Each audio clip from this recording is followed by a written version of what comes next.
Les États-Unis avertissent la Russie d'un risque de confrontation, une mise en garde adressée juste avant l'ouverture de pourparlers à Genève sur l'Ukraine. Très lourd bilan des émeutes au Kazakhstan. Plus de 160 personnes ont été tuées et près de 6000 interpellées lors des troubles de ces derniers jours. Novak Djokovic, pas encore fixé sur sa participation à l'Open d'Australie. Le numéro 1 mondial de tennis a bénéficié d'une exemption à la vaccination qui interroge. Le chef de la diplomatie des États-Unis a tenu à adresser un avertissement à la Russie ce dimanche, quelques heures à peine avant l'ouverture prévue dans la soirée à Genève de discussions russo-américaines quant aux tensions à propos de l'Ukraine. Pour Anthony Blinken, il y a un risque de confrontation en cas de nouvelle agression de l'Ukraine, un dossier très sensible. Le président Poutine ne peut accepter que l'Ukraine, ou la Géorgie d'ailleurs, ne rejoignent l'OTAN.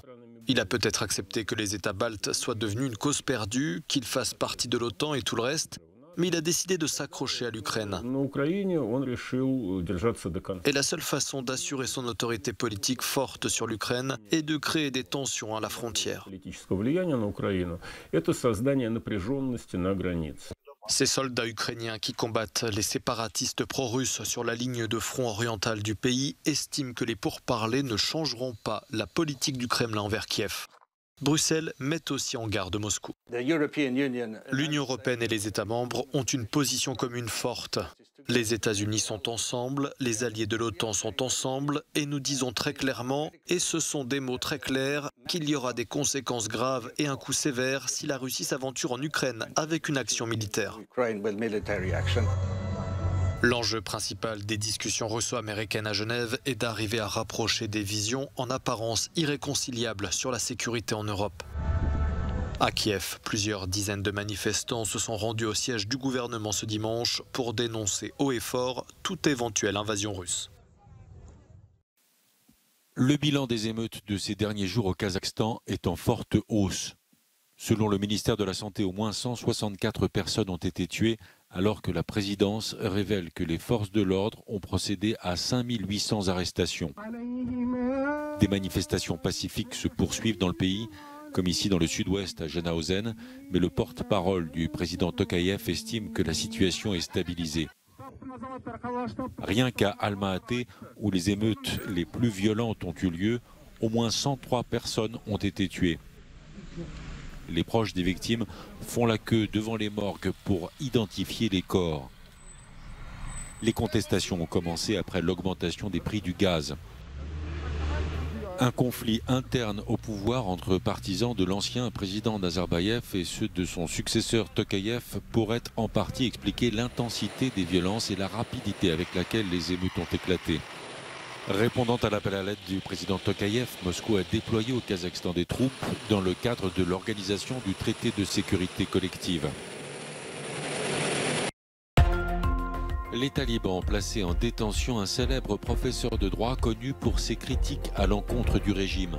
Faizullah Jalal reproche aux talibans leur mauvaise gestion économique et les accuse de considérer les Afghans comme des ânes. Le porte-parole du gouvernement taliban explique de son côté que l'universitaire cherche à monter les gens contre le système.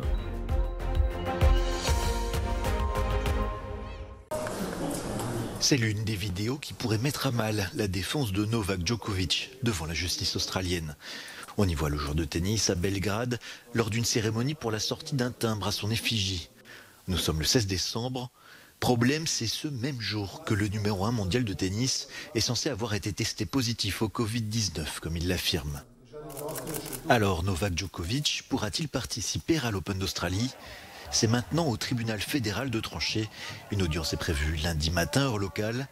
Elle devra également déterminer la légalité de la dérogation à la vaccination qu'a reçue le Serbe pour rentrer sur le sol australien.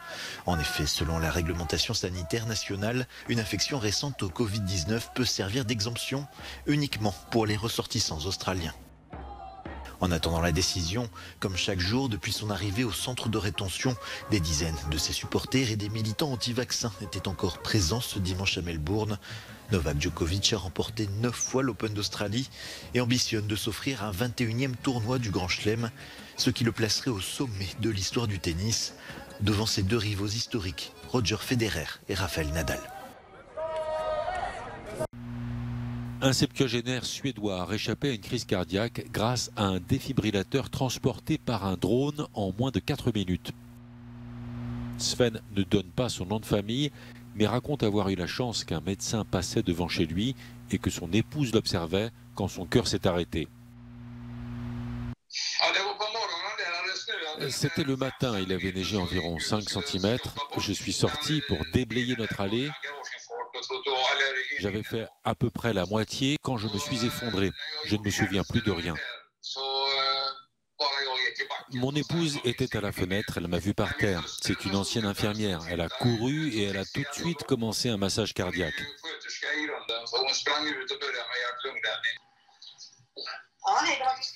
J'ai couru dehors avec mon téléphone à la main. Et ensuite, on a entendu un bourdonnement au-dessus de nous. On s'est demandé ce que c'était. C'était un drone et il a largué le défibrillateur. Mats Salström est le PDG d'Everdrone, la société qui gère ces drones médicaux dans la région de Göteborg, à l'ouest de la Suède. Dès que le centre d'appel soupçonne un arrêt cardiaque, le système de drone se met en route et les portes du hangar s'ouvrent. Un pilote en charge des opérations demande l'autorisation de décoller. Ensuite, il surveille l'opération qui est à 99% autonome.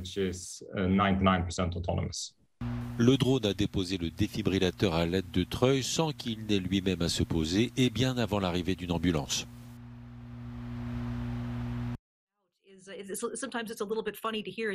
C'est une réussite à 100% selon la NASA.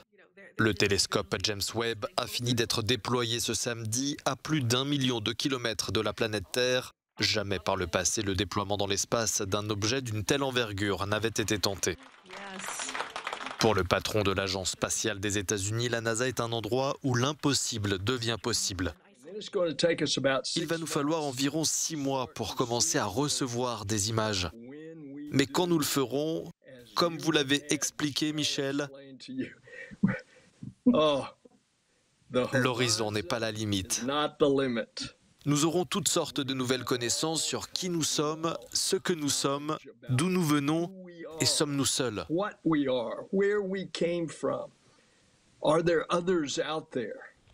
James Webb est l'observatoire spatial le plus puissant jamais conçu. Le télescope doit notamment permettre d'observer les premières galaxies formées 200 millions d'années seulement après le Big Bang.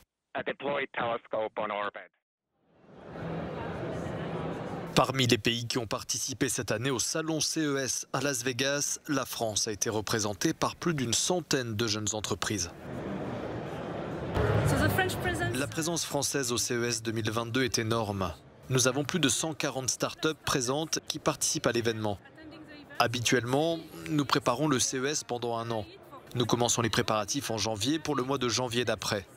Cette année, jusqu'au mois de novembre, nous ne savions pas si nous pourrions participer ou pas, car il y avait une interdiction de voyager. Nous avons donc dû tout régler en moins de 2 mois.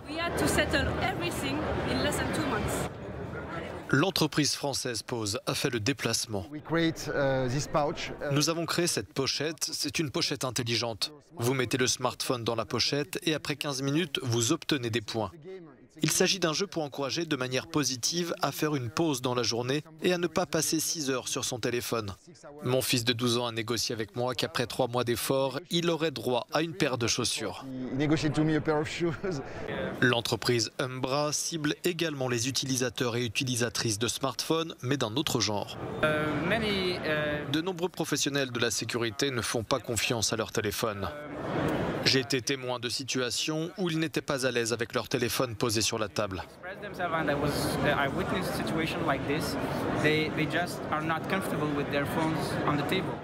L'idée est née après que les téléphones d'hommes politiques, dont des présidents français, ont été pris pour cible par des logiciels espions.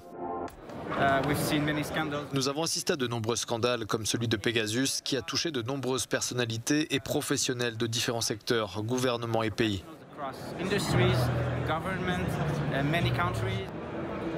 Pour Christelle Perrand, la présence et le développement des jeunes entreprises françaises font de la France une référence en la matière. La France était connue pour ses baguettes, sa nourriture, son vin, mais aujourd'hui, elle l'est aussi pour ses start-up.